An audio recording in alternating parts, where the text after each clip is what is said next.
Yo, we live. What's good, YouTube? It's your boy, the Great Major here, DGP, back again with another episode. We're going to talk about the Patriots, and I don't even know what to say, man, but for a special occasion, because, you know, this is the fifth ring, you guys might looking at the screen like, who's this other person? So go ahead, introduce yourself, man. Introduce your channel, man. Go ahead, man.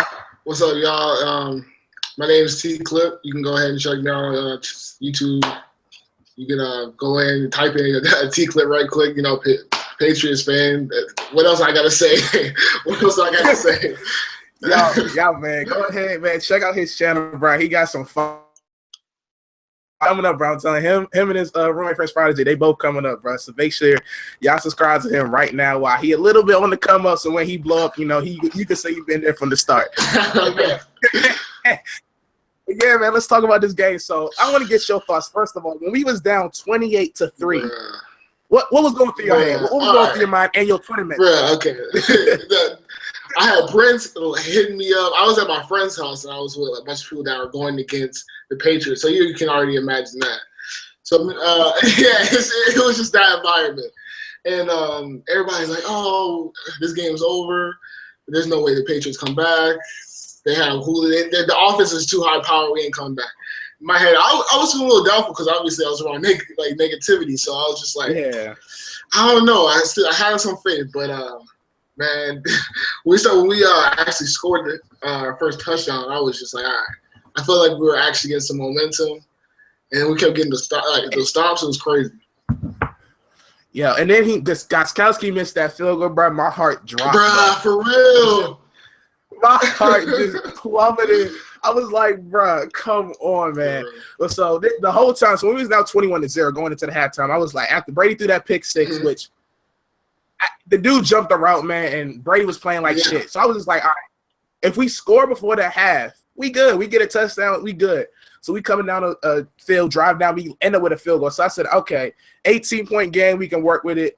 And then Atlanta comes out, you know, 3-0, and then, you know, we just didn't show up still. And then we go down 28-3 because Devontae Freeman ran all over us. He looked like Marshawn Lynch, man. Like, he ran all over. So I was like, dang, man, this like I didn't believe it. Y'all can check my Twitter. I tweeted this out. I said, you know what? I'm going down with the ship. 31-20. Yes, you did. I was like, I'm going down with the ship, bro. And then Tom Brady, bro, doing what goats do, man. Like, took over, man. Like. So, in your opinion, man, who like Brady won the MVP, but who you think is the real MVP outside of Brady? Who would you give the unsung MVP to? I would give it to White. I would definitely give it to White. Yes, James. Yeah, because he broke the record for most catches in a Super Bowl, I believe. I think he had 14 receptions, and it wasn't like they was all out the backfield because he was lining up, you know, outside. But all I gotta say is my MVP is, and I do agree with White, but I'm gonna go a little bit different. I'm going Malcolm Mitchell, the rookie, just because he's the rookie, man. Right. Mitch, like it seemed like when the offense got stagnant, Malcolm Mitchell was there for the first down. He had 6 receptions, 70 yards. He didn't have a touchdown. But James White, man, you can't argue with that, man, because he had 2 rushing touchdowns, had the 2-point conversion, and he had 14 catches, 110 yards, and a touchdown. Like that is crazy. Like it's crazy. And this. Let's talk about that Edelman catch, Fox. Oh boy. When that happened, I was like, finally, like, I looked up and said, dude, thank you. Because it was crazy because I was saying that like we haven't had those catches. You know how we always had those like crazy catches against us. Like every Super Bowl, the other team always has those crazy, wild, like lucky catches. And behold it, we actually grabbed one of the jumps. So I jumped out of my seat at that time. Bro, I didn't believe it was a catch at first because in my head I'm like, it's still a lot that has to happen because I never seen this. Kid, I'm getting into that kid. I'm getting into that kid. It's not just about Brady. The defense, bro. Like I'm not gonna say they the reason, bro, but like they started the momentum because people kept saying our defense was trash. Like our defense, like Brady threw a pick 6. Blount fumbled it, which gave them their first touchdown. That was crazy. I was like, bro, and you notice how Legarrette Blount didn't get back in the game for the rest of the game after that. Belichick wasn't playing that. So our defense wasn't playing bad. It was just put in bad position. So those 2 turnovers cost us 14 points. So that's another reason why I wasn't worried. Right. Even though Julio Jones had like a couple catches listen, man, Julio the best receiver. Yeah, you can chop that up. he gets a round of applause, bro, because Julio is the best receiver, bro. Because that man, I'm not even talking about the catch he made in the fourth quarter. Mm-hmm. I'm talking about the catch he made over Logan Ryan when like they was together and like he just snagged it from Logan. I wanted to see Malcolm Butler, and speaking of Malcolm Butler, he did a good job outside of that time. He kind of got boy, R.I.P. R.I.P. It was an R.I.P. bro. His ankles got destroyed. His ankles got destroyed on that joint, but it's all good because like it's finally really kicking in that Brady has number 5. And again, Trey Flowers, he stepped it up. And I don't know if you noticed it, but Atlanta was holding the whole game, bro. Yes. Like, the whole game they was holding. That's exactly what I was saying. I was like, bruh, like they just holding the whole game, and you ain't gonna call all the time to understand that. And this is my opinion when I talk about Brady is the offensive line was getting destroyed because Shaq Mason he was getting killed. They was getting pressure, but I always say with the quarterbacks, if you're supposed to be this good of a quarterback, you got to manage. And Brady found a way in the fourth quarter to manage it. Like, we thought he had the best fourth quarter in the CO Super Bowl. Man, this is the best fourth quarter he's played, even though he missed some more passes. Because if you look at the game, it was a couple of throws that Brady messed up, man. Yeah, there was. Like, I think it was Edelman who was running down wide open. This is when they were making the momentum. He was wide open, overthrew, and I was like, bro, Brady, like, I was ready to put the blame on Brady. Oh, hold on. I got to shout out to my man, Quest Kid. He a Falcon fan. Hey, up, man. GG, bro. Like, y'all legit, man, but y'all good. But, like, I just don't understand how after this game, man, like, Brady's the GOAT. Yes, that's exactly. It's a fact, bro. It's a fact. There isn't, like, opinion. No, it's a fact. There is a fact that Brady's the GOAT. Now, like, let's all right. So I'm gonna break this down now from quarter to quarter because I'm looking at the stats now. I was just kind of going all over the place, but let's kind of look at before we go quarter to quarter. Let's look at the players now. If you had to give Tom Brady a grade, like before the fourth quarter and overtime, what would be your grade? If you had to give him like a grade, like an A, B minus, C plus. The fourth.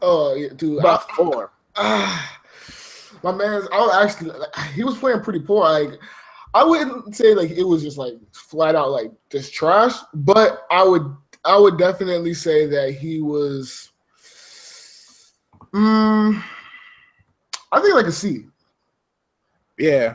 I agree. I was gonna give him a C plus, but that pick 6, man, it got taken down to a C. But in the fourth quarter overtime, that man gets an A plus. So for the total of the game, I'm giving that man a B plus. Even though, again, like his age is showing a little bit because he making some throws that was either underthrown and they still caught it, or they were overthrown, they couldn't catch it. So Brady, I'm gonna give him a B plus for the game. How do you like on the total of the game? What grade would you give him? Because I'm gonna give him a B plus just because I can't forgive. I'll give him the B plus because he had to draw. Like, we were down 20-28, and he had to draw the whole entire field. That was crazy. Yo, and it's crazy. And the whole time when he was driving and when even scoring, I didn't cheer for the touchdowns. I'm like, bro, we gotta get 2. And Brady, he got the 2-point conversion. I thought it was going on that pick play real quick when he called the flag. I thought it was going to call holding on Edelman, on the person who set the pick. So I was like, oh no, but they called offside. So I got happy about that. Let's talk about Legarrette Blount. Let's talk about the running backs in total.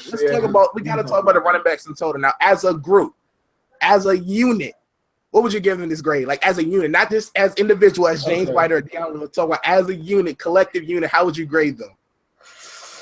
I would give them it's hard.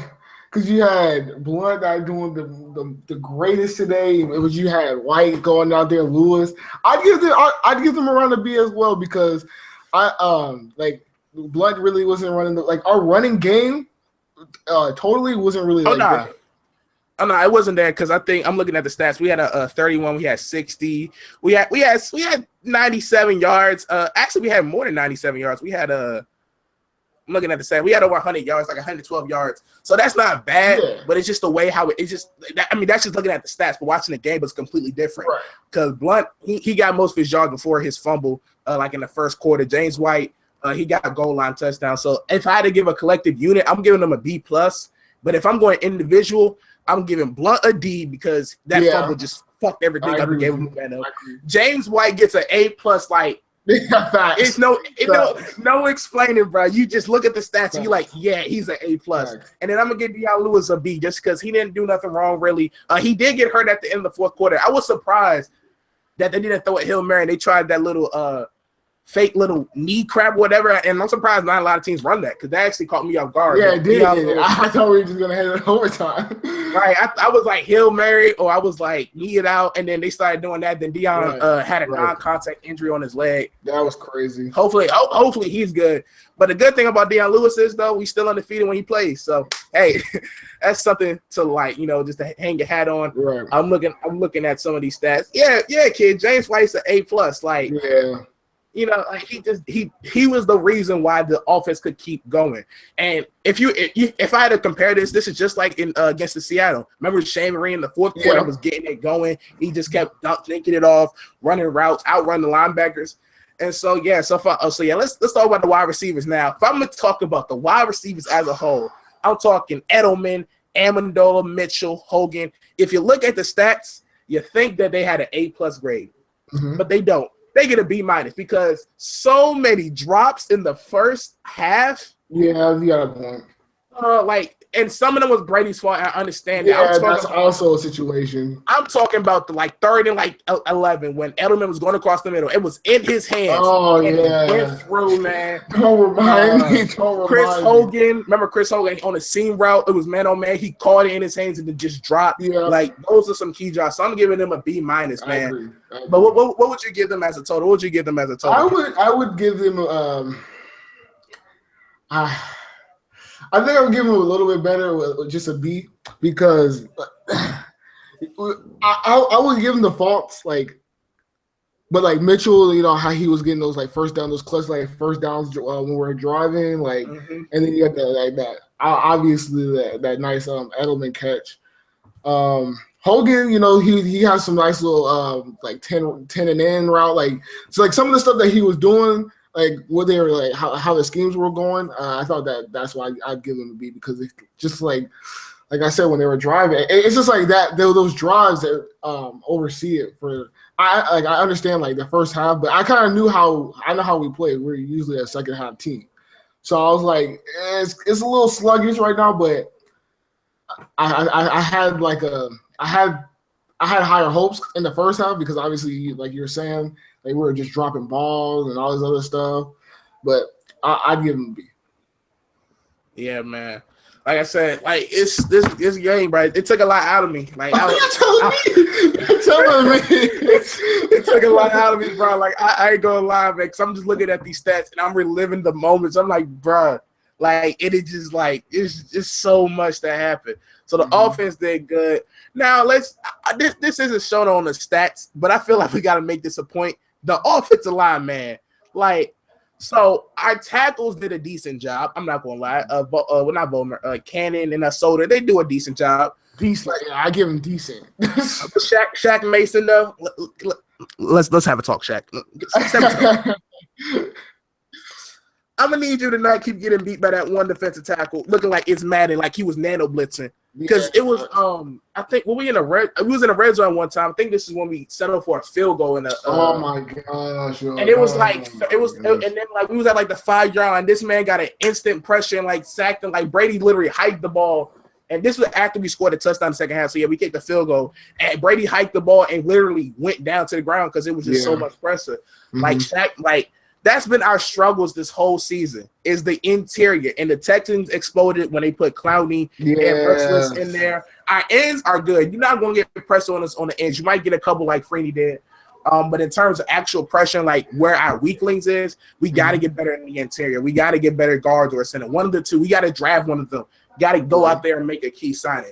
But offensive lineman, I'm going to give their grade a C.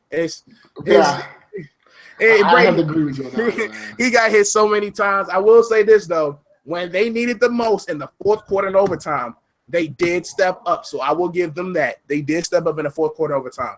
They stepped up when they had to. But, yeah, in total of the game, I'm going to get y'all a C.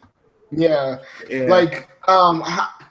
Speaking on that, how we played again last year, Yeah, I think it was last year when we had to go against the Broncos. Yeah. Oh my gosh, Cannon, he gets me so mad because I know it's his side, and I can just see it. Like every time I like zoom in on him, I can see it. It's just like, you messed up, man. It just seems like he's always letting him. And I'm not saying he needs to get like. I just feel like we need to get somebody a little bit better on that side because it seems like we get a lot of pressure on that side. That's it. That's what I'll take out of that. But I agree with you. You're great. Yeah, I will say this about Marcus Cannon. Comparing him to last year when he played Von Miller and got destroyed like this whole season, because I think he made the All-Pro team. He has done a complete 180 and has turned it around. I think he's getting I think he had a contract extension too, well deserved. I always the talent, but it was just something like his fundamentals just weren't good. But I'm glad he actually turned it around, and he actually played good. So let's talk about the defense now. Let's talk about the defensive line. That's one of our struggles because we trained away. And before I'm not even going to talk about that real quick. I'm going all over the place, but every time I think about something, it's a question. I'm sorry about that. Remember how people was calling Belichick stupid for trading away Chandler Jones? Yes. Remember he was stupid for trading away Jamie Collins? Yeah. I kid you not. I don't see the difference with them. Like, if anything, I can argue that the Patriots were better because of them. True. Now, maybe it could be morale, like in the locker room, because Jamie Collins is still a beast. But all I had to say was Dante Hotshot, when he forced that fumble, I was like, that's why they kept you. That's why they chose you over Jamie, because you can make plays, because you're gonna make plays like that. But yeah, let's talk about the defensive line as a whole. I'm gonna give the defensive line a B+ because they did their job. Yeah, they did their job. They got some pressure on Matty Ice. Exactly. When we started coming back, that defensive line started getting a little bit more pressure. Trey Flowers, 2.5 sacks. He had that big sack that pushed them out of that made the field goal further.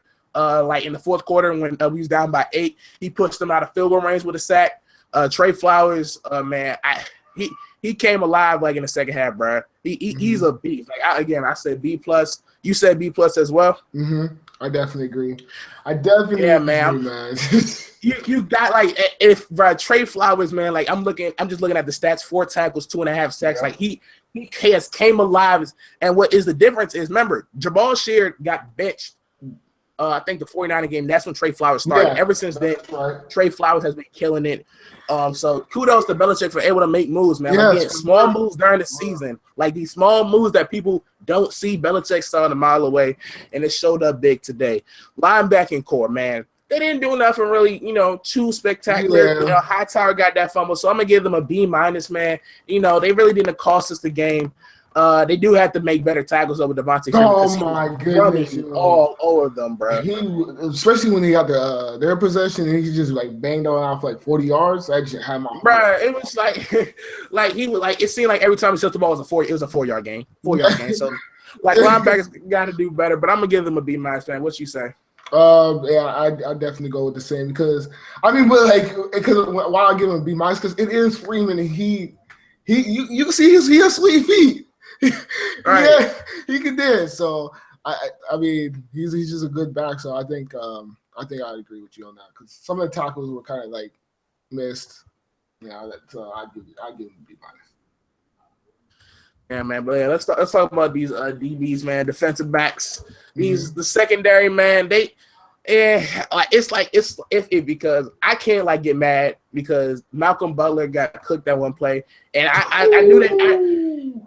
He got his ankles broke, and put Malcolm Butler on Julio. Malcolm Butler wasn't gonna play Julio because had he been on Julio, Taylor Gabriel would have had like 150 yards because we don't have no speed. Yeah. So I can understand and some of these. If you look at the stats, you like Julio had 4 receptions, 87 yards. That boy killed y'all. But 2 or 3 of those catches was just Julio being Julio. So I can't get mad at Eric Rowe or Logan Ryan. I mean, if we actually look at the stats, Matt Ryan only had 284 yards. Now, he didn't have the ball that much because defense was stepping up. But, I mean, that's still a fact. So, secondary, I'm going to give the secondary a B+ because they stepped up when needed. Like, when they needed to step up during that momentum, they stepped up. What you going to get grade them? I'm going to give them an A- because we had A-. The reason why I say that because we had to stay contained with Julio. Julio is Julio Jones. Julio Jones, he's been tearing up people all season, all throughout the playoffs. It's just like that, and also we had to make sure that Coleman didn't go break free, and Yes. like in the so they had to, like, when obviously our middle linebackers couldn't make the tackles, somebody had to. So those guys did a really good job on like you said, that the speed wide receivers. I know he gave up that one touchdown, but I think we had a middle linebacker on him, right?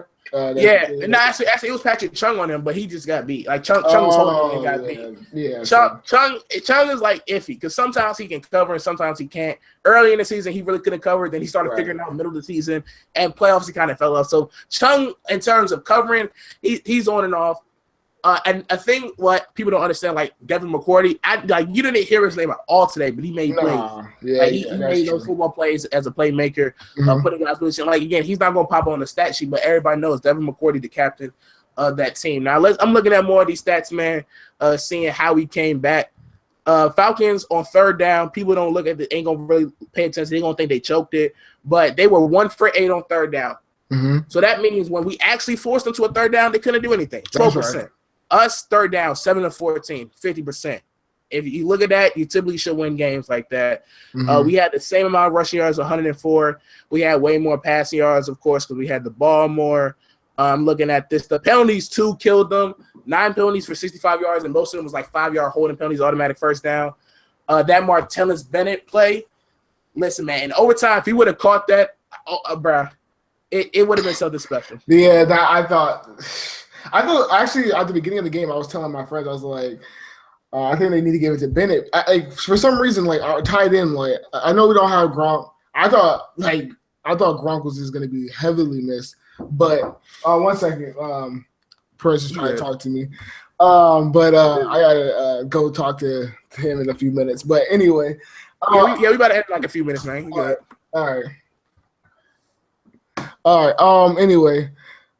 So pretty much, like I was saying, I feel like Bennett should have been a little bit more keyed in, because I every time he caught the ball, it felt like we were getting like actual yards, and I felt like he was like our starter to like kind of get us into the game a little bit. Because once we actually started passing it to him, I started seeing first downs and like just getting us down the field. So I feel like he was another key guy to me offensively. Yeah, man. Bennett actually played a couple roles because he did have that bullshit holding call when we were trying to make the comeback when James White on that screen in the red zone. He got to learn better, man. It's a Super Bowl, you can't hold, but he did make a couple plays, broke some tackles when he caught it. But yeah, I'm looking at more of the stats and basically look at the time of possession: 40 minutes and 31 seconds, and the Falcons had 23 minutes and 27 seconds. So third down, time possession. If you really look at the stats right now, if you just look at the stats, you'll think that Patriots kind of dominated this game most of the time. But man, watching the game, looking at everything, you saw like stuff that don't show on the stats. That Tom Brady, man, 5 Super Bowl rings, who is the second most, who has made the franchise the second most time. The Cowboys and the 49ers were second most Super Bowls in history, and Brady's only did it in like 15 years that he's been playing. That is crazy, bro. Unarguably the GOAT. You agree about that, man? He's unarguably the GOAT. Yes. I said that to Prince earlier. I said 5. There's no way. Especially like I understand he wasn't playing the greatest at the beginning, but that, like, he came back with well, we had to go like 90-something yards, right? 90-something. Yeah, bro. You had to go. And then we got the ball, and then he toted it back. No, there's nobody better. Yeah, man. That's about to be it, man. I'm gonna go ahead and enjoy this Super Bowl night, man. Go ahead, man. You guys enjoy. But T-Cliff, anything else you guys say? Anything else? Let them know. Let the people who haven't been here let them know about your channel, man. His channel is down below. Oh yeah, my channel, I just use 2K. Sometimes I'll throw in some Madden here and there. Definitely gonna start uploading a lot more here soon. Just trying to grow and just just living, man. That's what we do. But anyway, man, thank you guys. Thank you for bringing me on here and stuff.